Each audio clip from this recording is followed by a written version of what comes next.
Today we are going to tackle grammar of unit 2. Look at these two sentences, please. I watched a documentary last night. I had watched TV before I went to bed. Notice here we have two tenses.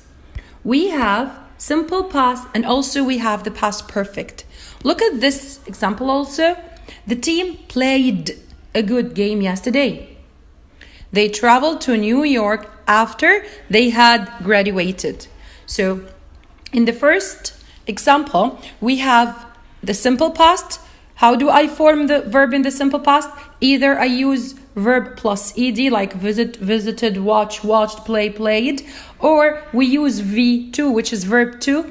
We change the verb, go, went, buy, bought, write, wrote, or the verb remains as it is, cut, cut, shut, shut, put, and so on. How do I form the verb in the past perfect? We use had plus the verb in the past participle. What is the past participle? It is the verb plus ed or V3. V3 means that we either change the verb or the verb remains as it is. For example, if we have write, so it's written, buy, bought, but it doesn't. But some verbs do not change, like cut and put and so on. When do I use these two tenses? For the simple past, we use the tense when we have a finished action in the past, and I have some keywords that show that the action is finished, like yesterday, last, ago, or in the past. But for the past perfect, we use this tense if I have two actions in the past, one happened before the other. The first action that happened, we use the past perfect, and I have some new keywords for this, like after, before, when, as soon as, because, by, or by the time. But notice, please, we have no sooner, hardly, and scarcely. Actually, hardly and scarcely with no sooner have a different structure.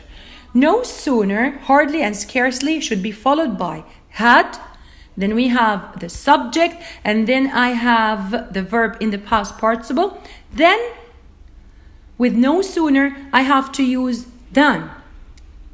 Hardly when, scarcely when.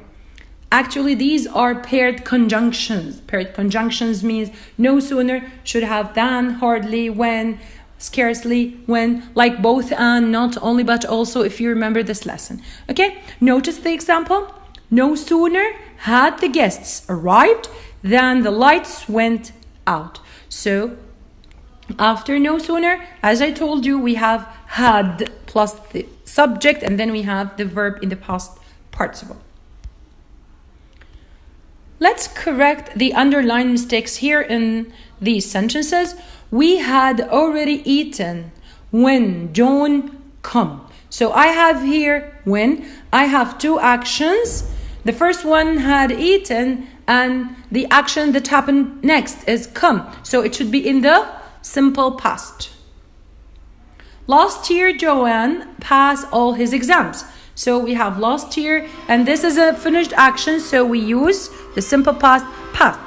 When I got to the airport, I discovered I forgot my passport. So I have here when, and the action that happened first is forgetting the passport. So it should be in the past perfect, had forgotten. They shut down the factory because so many people die out of dangerous smoke. The action that happened first is the dying action. So we should have had died. Before they came to the party, they buy a present. Which action happened first? It's the buying verb. So we have had bought. So please don't forget the action that happened first in the past should be in the past perfect, and the action that happened next should be in the simple past. And thank you for watching.